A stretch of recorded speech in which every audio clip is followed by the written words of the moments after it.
How important is asking questions during the 5-minute role play with the patient in the OET speaking test? How do you know what to ask or when to ask the question? And is there a time when perhaps asking questions is not a good idea? All this will be covered in today's video. Know what to ask and when to ask it.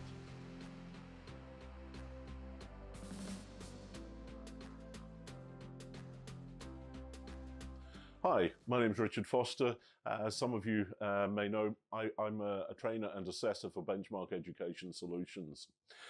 In today's video, we're going to discuss how to ask questions, the types of questions to ask.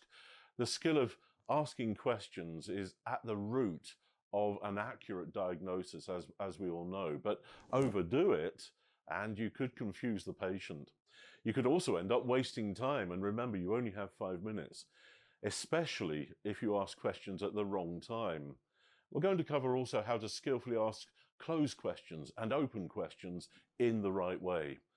Let's first start by considering what the difference is between an open question and a closed question, and then we'll think about when those types of questions might be used throughout the role play with the patient.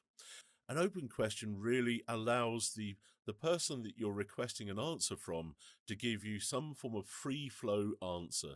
There's no specific answer that you're asking for. You're just asking a question and getting a response from them. And their response may be a short answer, it may be a long answer. So for example, one open question might be, how are you feeling today? Or what brings you here today? There's no expectation of specific answers there other than what's unique to the question. Whereas a closed question really is looking for more specific types of answers. Now, they can be where you ask the patient a question like, do you have a headache? The answers to that are pretty specific, aren't they? So it could be yes or no. There may be a variance on that, of course, because in real life, nothing's ever absolute. A closed question may not be a single answer. It may be where you've given a multiple choice. So it could be one of a number of answers, but still those answers are specific.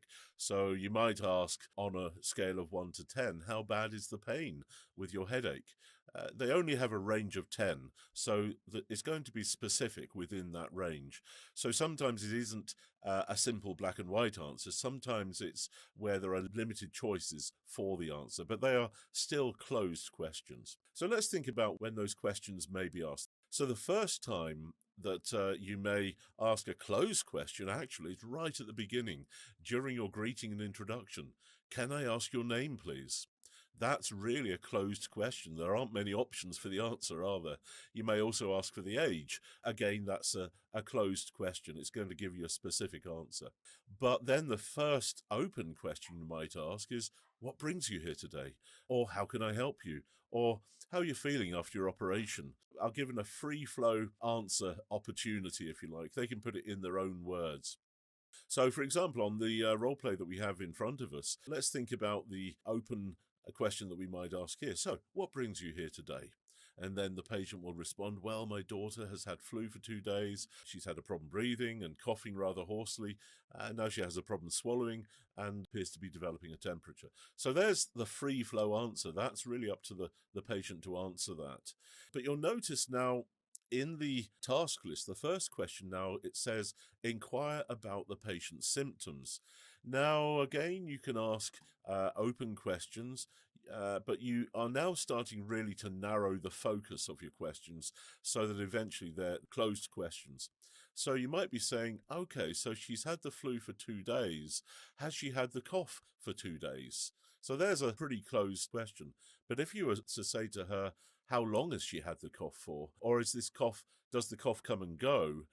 You might start to get a more broader answer, even though actually the answers to those questions are quite specific. The other closed question is kind of a closed question and slightly open, is ask the parent whether the patient has been given any medication. This isn't really a black and white or a multiple choice question, therefore it tends to be open, but actually there is still quite a specific range, so it might fit between the two. Has the patient been given any medication? What type of medication is it? So There is a limited answer, but again, it's up to the patient to describe it rather than giving a single black and white answer. So it's pretty clear what is a closed question and what is an open question. So we've already said that you can ask a question at the beginning, a closed question. Can I ask your name? Can I ask your age? And then you ask an open question about what brings you here today. Now, throughout the exam, you'll be giving information and you'll be checking whether the patient has understood what you've said. So let's imagine you've got to the point of the treatment plan. You'll now be saying, so Richard, yes, I'm going to give Lucy something for her fever, and I'm going to give something to help reduce the inflammation and the swelling. It's called an oral corticosteroid. Do you have any questions? Now, again, that's really an open question. The patient at that stage may have a specific question about the medication, or they may be asking a question about something else. But again, you're asking a very simple question. You make an explanation and then you say, do you understand? Or does that make sense? The answer to that is going to be pretty small. Yes, it makes sense. Or no, I don't understand. But either way, it's a relatively closed question. Then you're giving the patient some advice. Advise the parent to observe the child for any signs of continued breathing difficulty or if the child turns blue. Now, at that stage, because it's quite important, you may be specific and say to the patient, you do understand what happens if your daughter turns blue.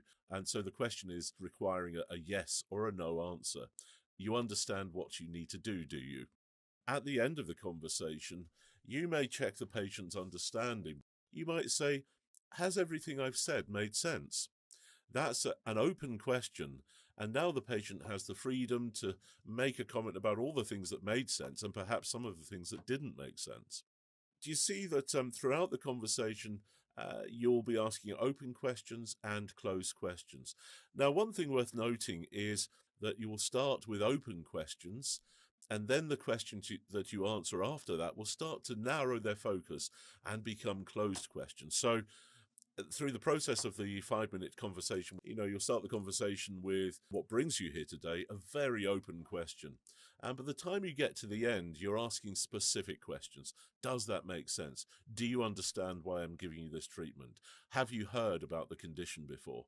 As you progress through the conversation, what tends to happen is the questions come from being broad and open to quite specific and quite focused. Now, one of the questions we asked at the beginning was, is there a time when asking, do you understand that specific question, or does that make sense? And more specifically, perhaps, do you have any questions? That question, do you have any questions, is okay to ask throughout the conversation. It's really establishing that the patient is keeping up with you and the patient has understood. However, there is a word of caution about asking that question, do you have any questions, 15 to 30 seconds before the end of the exam. And the reason for this is the interlocutor, or let's imagine the patient, may say to you, yes, I have 3 more questions. Now you're thinking, oh my goodness, I only have 15 seconds left or 30 seconds left. I really don't have time to listen to all these questions because I can't then demonstrate my speaking skills and my clinical communication skills because the patient is doing all the talking. First of all, be careful not to shoot yourself in the foot by asking that question 15 seconds or 30 seconds before, But if you find that the interlocutor tests you by asking you questions which you believe are going to take up a lot of time, there is a simple solution. Assuming that you've given a reasonably clear diagnosis, assuming you've already checked that the patient understands the diagnosis, and also assuming that you've given a clear treatment plan and also the patient has understood, then there really aren't that many more questions that the patient should have. Therefore, if the patient asks more questions, then simply pretend that you have an informative brochure or a leaflet that you can give to them. So, imagine this. The patient says to you, oh, can you tell me more about croup? I really need to know a bit more about the diagnosis and also the treatment plan. Rather than panicking and thinking, I don't have time to answer this, simply say, no problem at all. Actually, I've got an excellent leaflet that covers all of this information, and then pretend to give it to the interlocutor. And that should stop any further questions of that nature. So I hope that all makes sense to you. Today we've discussed the skillful use of questions. We talked about open and closed questions, and we discussed why you can overdo the "do you have any questions" question. And we also covered a bonus tip about being careful not to ask, "do you have any more questions?" at the end of the 5 minutes. You'll remember that point. And don't forget too, the tip about the brochure as well. That's a good way of handling questions. Nice speaking with you today. I hope this helps. We're trying to give you, as we've said before, as many words of help in passing the OET speaking exam that we possibly can.